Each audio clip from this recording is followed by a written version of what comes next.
कर रही हो, कई माताएं कर रही होंगी पूर्णिमा का व्रत। एक समय फलाहार करती हैं, एक समय भोजन करती हैं।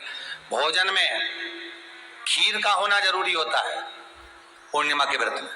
दूध की सामग्री होना जरूरी होती है पूर्णिमा के व्रत में। 12 महीने की पूर्णिमा करो, मना नहीं है। और पूर्णिमा उठाने का भी समय होता है। चैत्र के महीने की जो पूर्णिमा होती है, चैत्री पूर्णिमा पहली पूर्णिमा मानी जाती है, इसलिए चैत्री पूर्णिमा को सिद्ध पूर्णिमा कहते हैं, कार्य सिद्धात्री पूर्णिमा कहते हैं, सिद्ध करने वाली। मनोरथी पूर्णिमा कहते हैं, मनोरथी पूर्णिमा।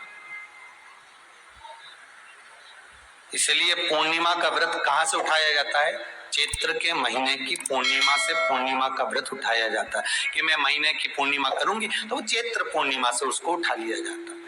पर उसका एक नियम रहता है, आप फलाहार कर रहे हैं अपनी जगह पर है, पर एक समय भोजन कर रहे हैं वो अपनी जगह पर। भोजन के साथ में मीठे के साथ थोड़ा दूध की सामग्री होना जरूरी होती है। और क्यों करते हैं पूर्णिमा का व्रत, किस लिए किया जाता है, क्यों करा जाता है, उसका व्याख्यान वर्णन शिव महापुराण के अंतर्गत स्कंद पुराण में लिखा गया।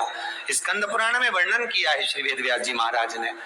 कहा ये पूर्णिमा का व्रत इसलिए किया जाता है कि व्यक्ति का जब मन गलत भ्रम में जाने लगता है, मन जब गलत जगह पर जाने लगता है, तो ये मन को गलत जगह पर ले जाने वाला कौन होता है? तो कहा ये चंद्र होता है।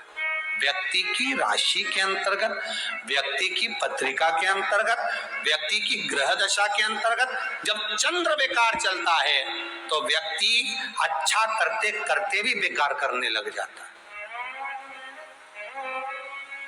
चंद्र डोल रहा है।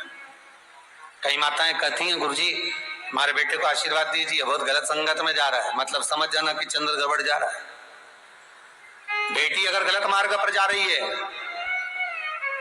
बेटी अगर गलत संगत में जा रही है, किसी अन्य व्यक्ति को आकर्षित हो, चंद्र गड़बड़ हो रहा है, उसका चंद्र कहीं जा रहा है।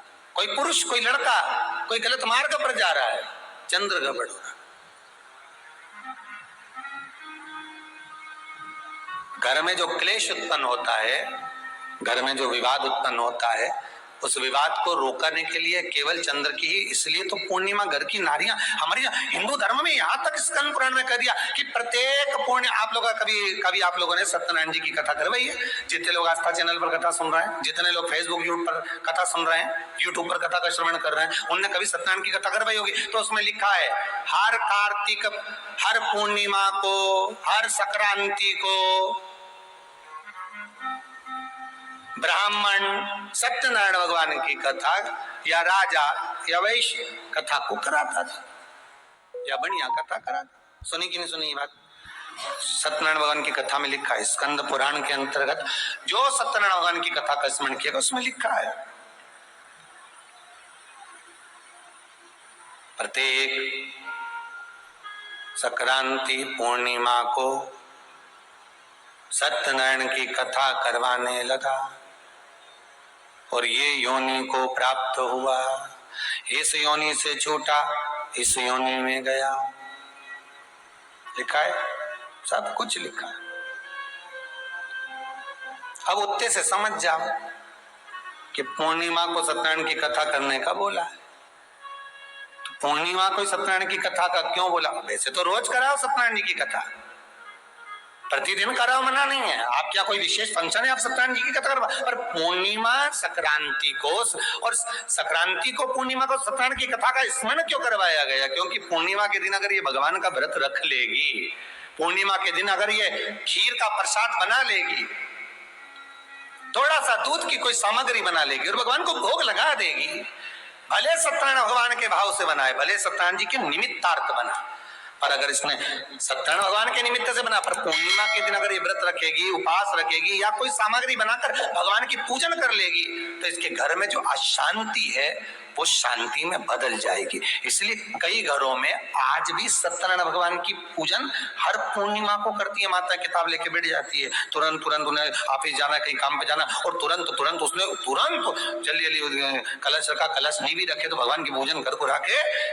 ब्राह्मण देवता को बुला लेगी, ब्राह्मण नहीं आएंगे तो खुद कर लेगी, पर करती जरूर है।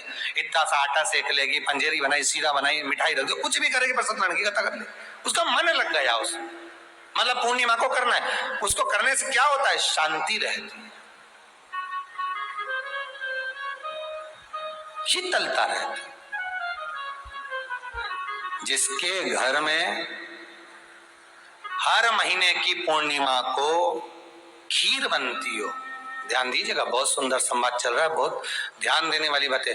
प्रत्येक महीने की पूर्णिमा को जिसके घर में दूध की सामग्री बनती हो, दूध की सामग्री तैयार होती हो, खीर प्रसाद तैयार होता हो, उसके घर में कभी क्लेश नहीं हो सकता। चाहे सास बहू एक दूसरे के सामने वो कहे ना, वो सांप और नीने वाले की लड़ाई क्यों ना, फिर भी शांति हो जाती है। पर प्रत्येक महीने की पूर्णिमा होना चाहिए। ये नहीं कि तुमने एक महीने की पूर्णिमा पे बना लिया और दूसरे महीने की पूर्णिमा को गायब कर दिया। फिर किसी ने कह दिया आज चूरमा तो बन रहा है, दाल बाटी तो बन रही है चूरमे के साथ में, लड्डू बन रहा है, तो काय वो खीर बना रही हो? तो तुमने अब वो खीर प्रसाद। पूर्णिमा के कितने व्रत होते हैं? बोलते जाओ जरा, जल्दी जल्दी बोलो। पूर्णिमा के नारियों को, स्त्रियों को अखंड सौभाग्य के लिए, जो नारी वैधव्य नहीं होना चाहती है, उस नारी को पूर्णिमा के कितने व्रत करना चाहिए? जिस नारी के यहाँ संतान नहीं हो, औलाद नहीं हो, उसको पूर्णिमा के कितने व्रत करना चाहिए? जिस नारी का पुत्र पति बहुत बीमारी से ग्रसित हो, लग रहा हो कि ये मेरा बेटा बहुत बड़ी बीमारी में गिरा हुआ है, तो नारी को कितने व्रत करना चाहिए? स्वयं भगवान कृष्ण ने माता यशोदा को द्वापर में भी बताया है कि पूर्णिमा के 32 व्रत होते हैं। कितने व्रत होते हैं? 32।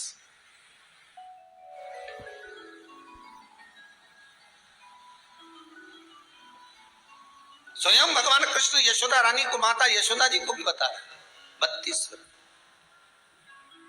अब आपको किसी ने बता दिया होगा कि 8 कर लो, 7 कर लो, 6 कर लो, 12 कर लो, इसलिए आपने बोला कि 12 कर लीजिए, 32 कर लीजिए। अरे यहाँ तो द्वापर की कथा भी कहती है। यशोदा जी ने एक बार भगवान कृष्ण को रोक कर कह दिया, ए कन्हैया रुको। कन्हैया बोले बोलो माँ क्या बात है? कन्हैया जरा रुकिए, इधर आओ जरा।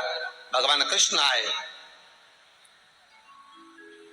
हाँ माँ बोलिए। किस जगह का प्रसंग है ये? जिस समय पर राधा रानी कुरुक्षेत्र में नंद बाबा और